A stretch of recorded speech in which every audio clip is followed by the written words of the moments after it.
A very good afternoon to you. Thank you for joining us on the news at this time. My name is Jummai Jabril. The headlines. President Bola Tinubu approves deep offshore framework to attract $15 billion investment.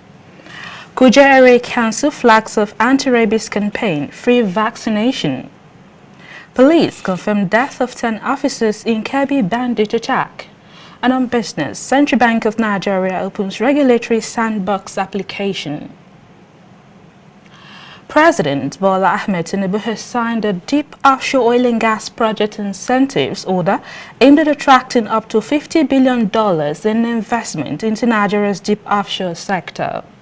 The president, in a statement announcing the new policy, said the policy would provide investors with predictable terms, unlock start projects, boost oil and gas production, create jobs, and strengthen Nigerian participation in the industry. He said the investment drive will begin with the approximately $10 billion Bonga Southwest project, and under the order, existing deep offshore leases have until December 31, 2029 to reach final investment decision and qualify for the full standard incentives. The president said projects benefiting from supplementary incentives must carry out activities in Nigeria subject to defined exceptions in Nigerian content requirements. He added that the policy is also designed to create opportunities for Nigerian engineers, fabrication yards, marine and technical service companies, and young people. President Tinubu noted that the ultimate goal is to make Nigeria Africa's regional hub for deep offshore project execution while increasing production, jobs, local capacity, and revenues to the Federation. He described the order as a 10th major oil and gas policy directive of his administration aimed at making the sector more competitive and attracting long-term investment, saying Nigeria's natural resources must deliver greater value for Nigerians. Now, President Bola Tinubu has called for stronger national and international cooperation to tackle emerging security threats confronting Nigeria and other parts of the world. He said Nigeria is facing multifaceted security challenges requiring coordinated and sustainable responses from government, international organizations, faith leaders, and other stakeholders.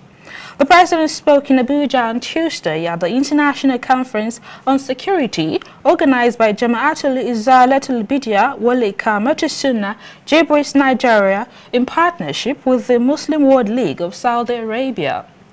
The conference, which had the theme Diversity and Social Peace, Partnership for a Promising Future, brought together Muslim and Christian leaders, scholars, and representatives from Saudi Arabia and other African countries. Represented by Deputy Senate President Barrow Jibrin, the president said his administration remained committed to working with other countries and international organizations to build a stable and secure Nigeria while contributing to global security. He urged Nigerians to preserve national unity despite their differences, as he commended the Muslim World League for choosing Nigeria as a venue and assured participants of the federal government's support for initiatives promoting peace and security. Now, Kuje Area Council Administration has flagged off an anti-rabies awareness and free vaccination campaign aimed at preventing the spread of rabies and protecting the lives of residents, animals, and communities across the Area Council. The flag-off ceremony held at the Council Secretariat demonstrates the administration's continued commitment to public health, responsible animal ownership, and the prevention and control of diseases that can be transmitted between animals and humans. Correspondent Abdullahi Mukhtar reports. Flagging off the anti-rabies awareness and free vaccination campaign, the chairman of Kuje Area Council, Mr. Danjuma Samuel Shekwelo, urged dog owners across the various wards of the area council to take full advantage of the vaccination exercise and ensure that their dogs and cats are vaccinated. The chairman noted that prevention remains safer, more effective, and more economical than dealing with the consequences of disease outbreaks. I therefore urge all our dog owners across the wards of Kuje Area Council to take advantage of this free vaccination exercise and ensure that their dogs are well vaccinated and also certified. The Kuje chairman stressed that there is no reason for people to own pets they know they cannot properly take care of. Mr. Danjuma Samuel Shekollo called on traditional rulers and religious bodies to support the campaign by helping to disseminate accurate information and ensuring that the message reaches every household across Kuje Area Council. You should have a dog that you can control, not a dog when a visitor is coming to your house and start barking, then you cannot control it to say sit and it will sit.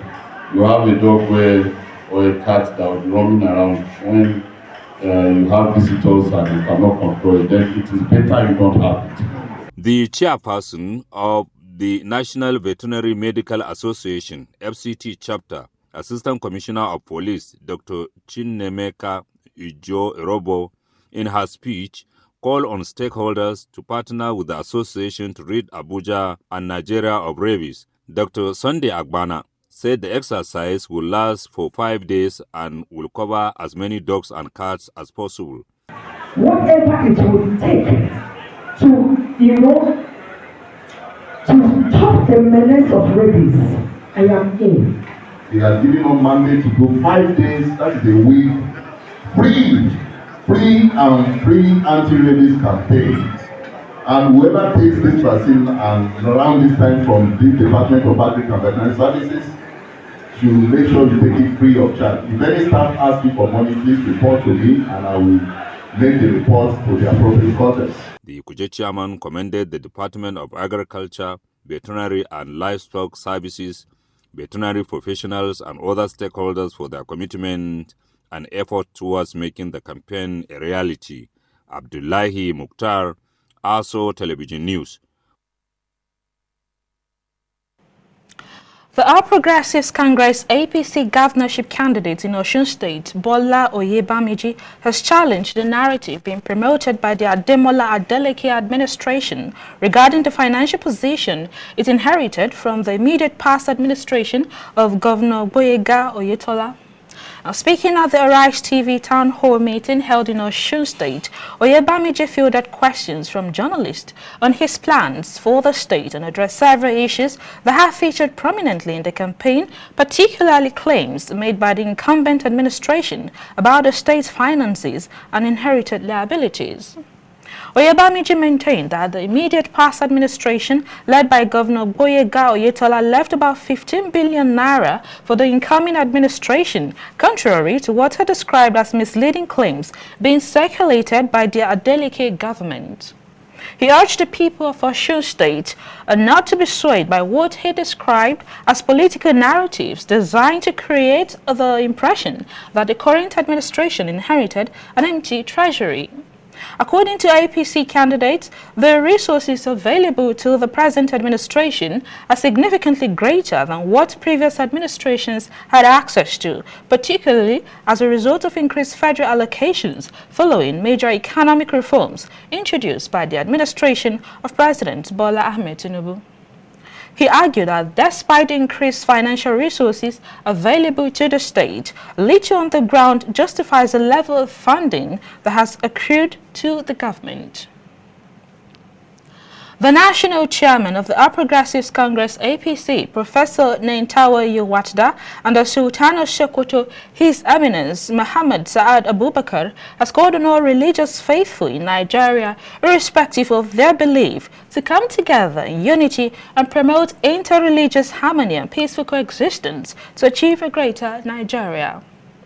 The two eminent leaders made the call in their separate speeches at the opening ceremony of an international conference on diversity and social peace, a partnership for a promising future organized by the Muslim World League in Abuja. Professor Yewatda, who described diversity as a defining reality of Nigeria's national existence, said the country's different faiths, ethnicities, languages, cultures, and traditions should be transformed from potential sources of division into instruments of national strength and development. He challenged Nigerians to look beyond religious and ethnic identities and recognize their shared humanity and common destiny, stressing that the fundamental question confronting the country is not whether Christians and Muslims could live together, but the kind of nation the citizens build. In a statement by his special advisor on media and information strategy, Abimbola Choki, the APC national chairman, who spoke from his personal experiences growing up in Yobe State and later witnessing communal conflict in Plateau State, recalled the close friendship between his late father, a pastor, and the chief imam of Nguru.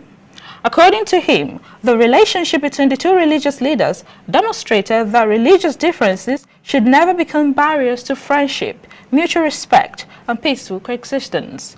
Professor Yowachda, however, warned that Nigeria's diversity could become dangerous when citizens were encouraged to dehumanize people of their faith or ethnic backgrounds. The Executive Secretary of the Universal Basic Education Commission, Aisha Garba, has urged states to urgently assess over 65 billion naira in counterpart funds and utilize approximately 267 billion naira in previously released intervention funds to improve basic education across the country. Garba said education resources must translate into tangible improvement in schools and measurable learning outcomes for Nigerian children. Speaking in Abasa, Delta State, at the 30th quarterly meeting of UBEC management with Executive Chairman of State Universal Basic Education Board, Garba disclosed that state had accessed over 177 billion naira in UBE matching grants, while more than 65 billion naira remained unassessed. It should stress the need for states to strengthen planning, implementation and monitoring to ensure that available funds deliver meaningful results.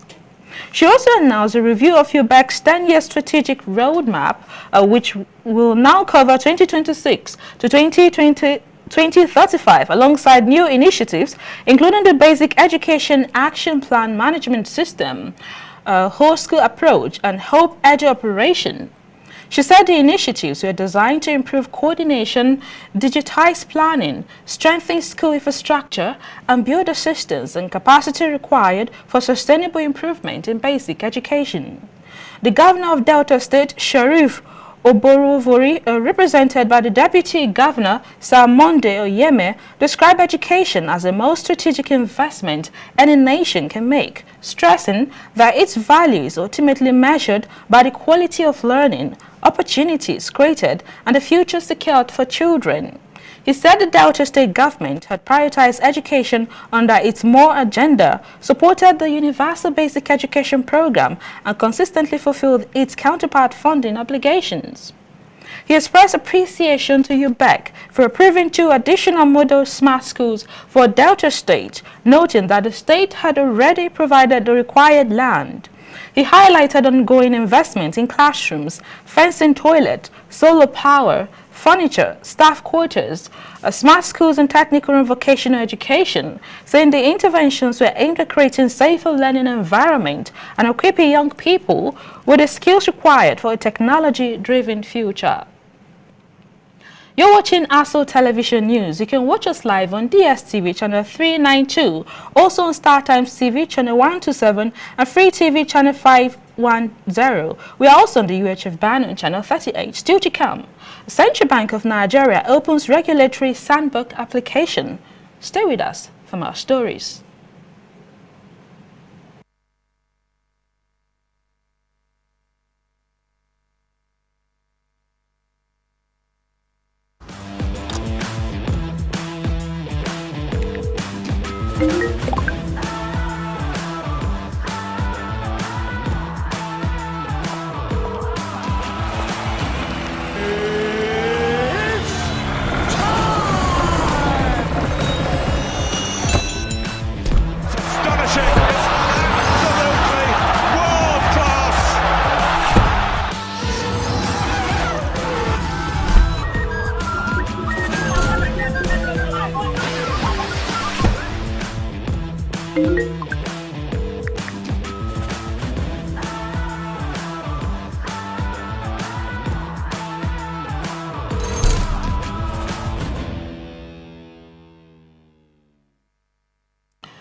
The Nigeria Police Force has confirmed the death of 10 police officers during an encounter with a heavily armed group of suspected bandits along the Rafi-Makuku axis of Sakaba local government area of Kebbi State. According to a statement issued by Force spokesperson CSP Anyete Nyedo, the incident occurred at about 9:25 a.m. on Monday, August 10, 2026, when operatives intercepted the suspected bandits who were moving between Zamfara and Kebbi State. CSP Nyedo said during the ensuing gun battle, 17 suspected bandits were neutralized while 4 motorcycles belonging to the attackers were destroyed. The statement said the encounter also claimed the lives of 2 civilians, while 2 police officers sustained injuries and are currently receiving medical treatment, adding that the remains of the 10 fallen officers have since been conveyed to Birnin Kebbi, while the area has been brought under control by security operatives. The Inspector General of Police, IGP Olatunji Ruwan Disu, expressed deep grief over the loss of the officers and commiserated with their families and loved ones. He described their deaths as a painful loss to the Nigeria Police Force and the nation, noting that they paid the ultimate price in the line of duty while protecting the people. The force said additional personnel have been deployed to the area to reinforce security operations and pursue fleeing members of the criminal group. It added that efforts are ongoing to ensure the suspects responsible for the attacks are brought to justice. The Nigeria Police Force also assured the families of the deceased officers and the injured personnel of its continued support. The force said it would honor the memory and sacrifice of the fallen officers by sustaining operations against banditry and other criminal activities in the affected areas. May their souls rest in peace. Personnel of the National Gendarmerie stationed at Hill Alifa in Cameroon's far north region under Sector 1 of the Multinational Joint Task Force have arrested a suspected terrorist logistics courier and recovered a substantial quantity of ammunition during a patrol operation in the Dugum Silo area of Lagoon. The acting Chief Military Public Information Officer of the Multinational Joint Task Force, Lieutenant Colonel Iweha Ikedi, in a statement on Tuesday, said the suspect, identified as Musa Goja, 30, was arrested on 10 August 2026 while in possession of 3 containers disguised as petroleum product containers containing 21,000 rounds of 7.62 x 39mm ammunition. According to Lieutenant Colonel Oyebunachi, preliminary investigations indicated that the suspect was transporting the ammunition for onward delivery in Amdego, where he was intercepted, and he is currently in the custody of one of the national security agencies for further investigations, which is ongoing. The Force Commander, Multinational Joint Task Force, Major General S.T. Audu, commends the Cameroonian security forces in Sector 1 for this successful operation, which has disrupted an attempt to transport a significant quantity of ammunition to terrorist elements operating within the Lake Chad Basin area. He further explained that the Multinational Joint Task Force remains committed to strengthening intelligence-led operations and enhance the cooperation with national security agencies to deny and disrupt terrorist logistics networks while promoting peace and security across the Lake Chad Basin. The Force Commander asks all sectors to intensify patrols and clearance operations to disrupt all terrorist networks and secure the Lake Chad Basin area to enhance peace and security in the region.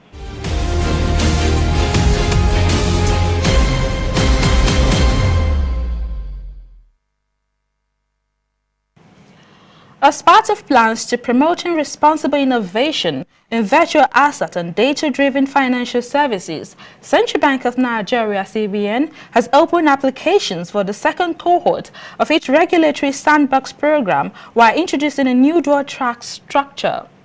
A statement signed by the Acting Director, Corporate Communication and Investor Relations Department to the CBN, Mrs. Hakama Sidi Ali, affirmed that the application window opens on August 12, 2026 and closes on August 31, 2026.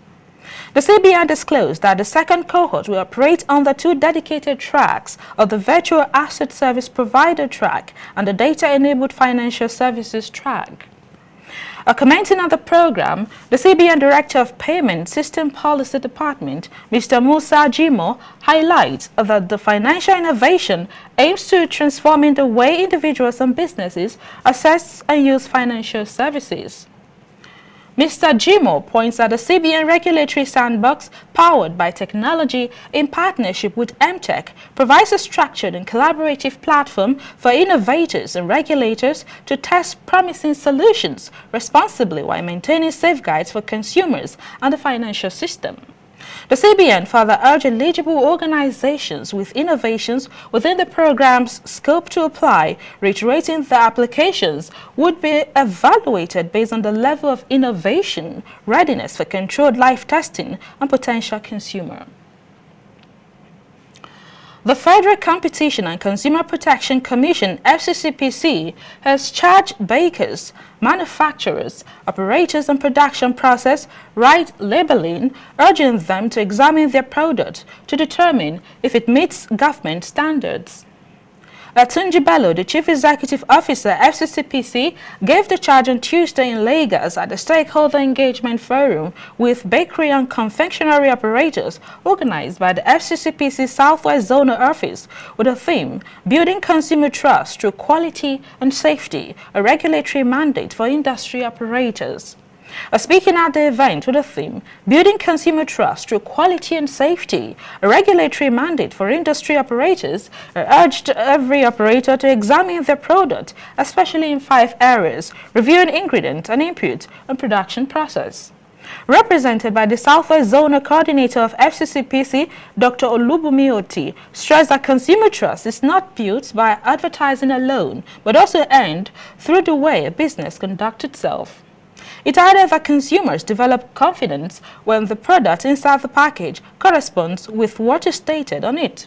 Furthermore, the FCCPC BAS said the provisions of the Federal Competition and Consumer Protection Act 2018 gives consumers the right to receive goods that are reasonably suitable for the purposes for which they are generally intended, out of good quality, in good working order and free of defect, and comply with applicable standards set by industry sector regulators.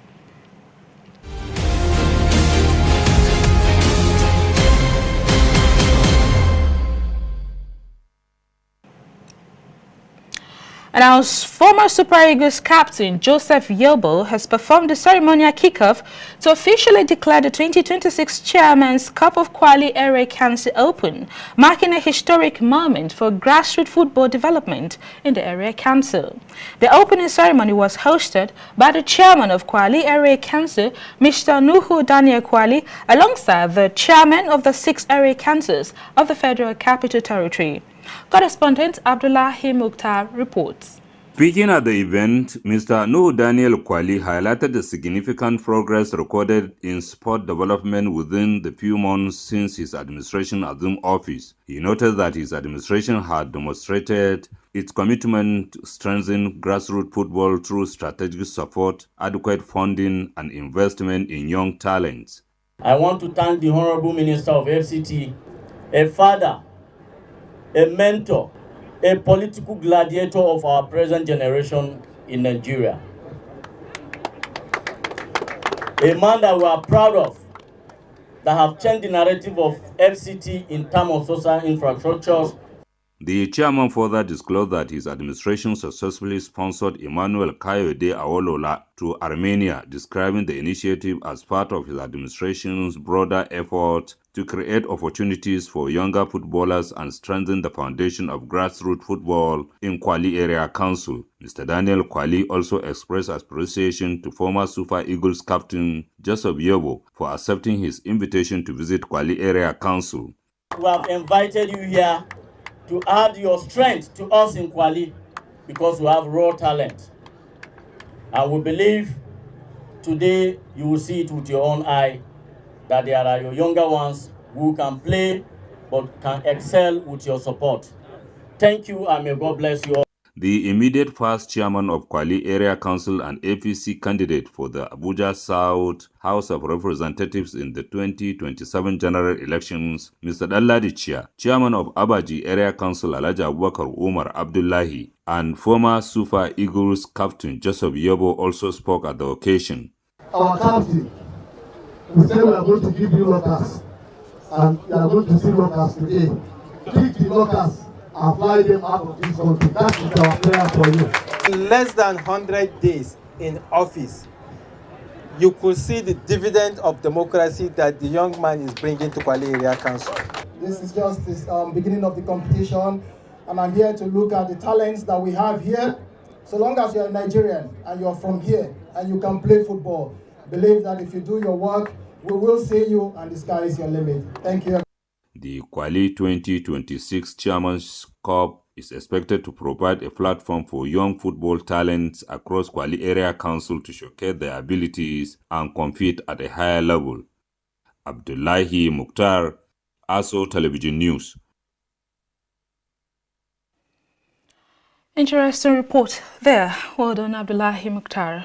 Well, that's the bulletin, but before we go, let's take a look at one of our major stories. We told you that President Bola Tinubu has approved $50 billion deep offshore investment framework aimed at attracting up to $50 billion in investment into Nigeria's deep offshore sector. My name is Jumai Jabril. Thank you for watching. Good afternoon.